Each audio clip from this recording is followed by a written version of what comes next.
Today we are talking about back pain in general, but also with magnesium as a subtopic. The back pain is typically a problem of inflammation.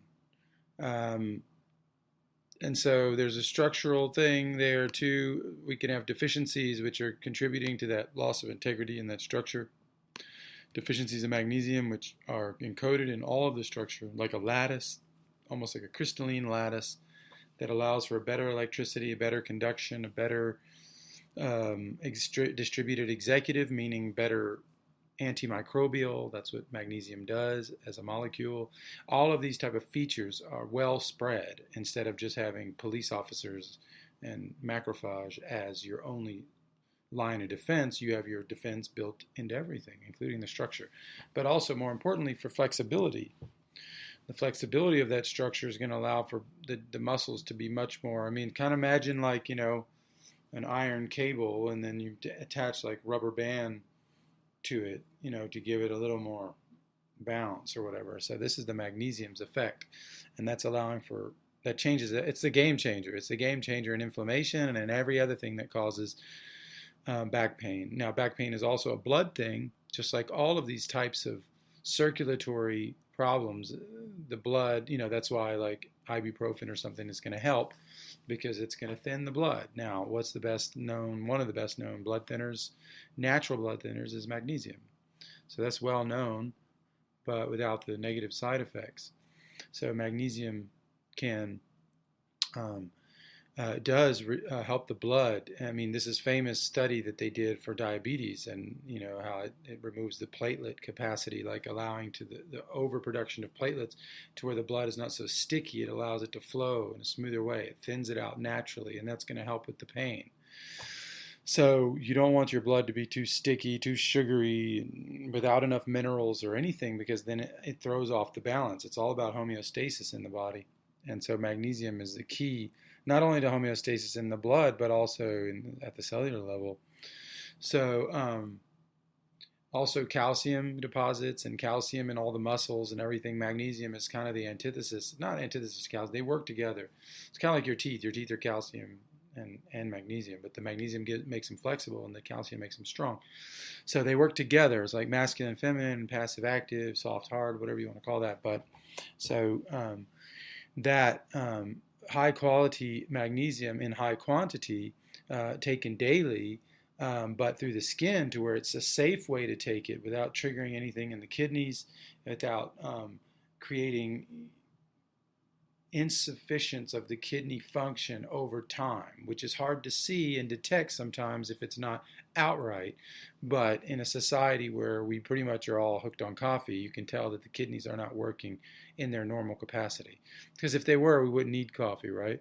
Like we would automatically have this, what they call qi in Chinese medicine, the qi energy, the ancestral energy, which comes through the kidneys. And I think they say it comes up through the foot into the kidneys or whatever, and branches out, or the hara, I think they call it as well in Japanese. And so this kind of idea, this centered part of us, this is where our energy is supposed to come from, this base, not from our central cortex, nervous system where we can create energy, because we're trying to compensate for the lack of real energy. So that's where coffee comes in, and it's a great whip for that. And I'm not saying it's a bad thing in and of itself, but we've become dependent. So that's going to play a part. The calcium deposition and the magnesium not being prevalent to keep that from happening, and even the way the muscles detoxify, and even at the cellular level, magnesium acts as a calcium channel blocker, a natural blocker, which allows the cells to stay flexible without over rigidifying through the incoming oxidating calcium. And so you have to have this balance here that's struck, and that's where the pain is coming through. So not only does transdermal magnesium have a really powerful effect locally, because you can apply it locally to the back pain or sciatica or other inflammatory /blood /pain type of problems, the local factor is a key feature, because you can go direct, and within 10 to 20 minutes, it's not only in the bloodstream, but it's passing through that area. So that's helping the lattice improve itself. Now, it could take a long time to build that lattice up on a bone level, or cartilage or other types of levels, joints and things like that. But, who said that the body regenerates every 7 years? Every cell is replaced after 7 years, all cells have been replaced again, or replaced.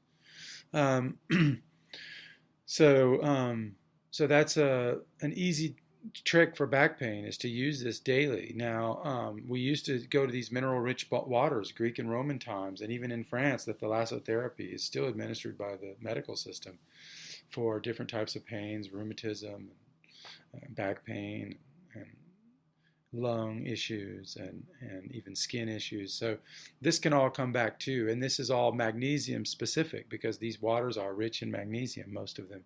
Some have sulfur, but in general, there's a need for the magnesium in these waters. Like, the origin of the bath culture was in a place called Magnesia in Greece.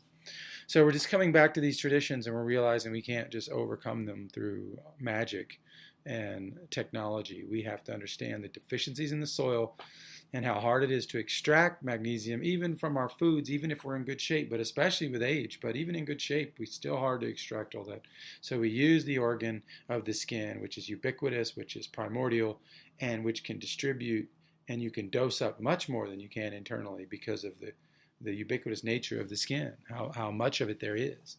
And so sports people have figured this out. High-level sports trainers and stuff, they've figured this out. They use transdermal products all the time.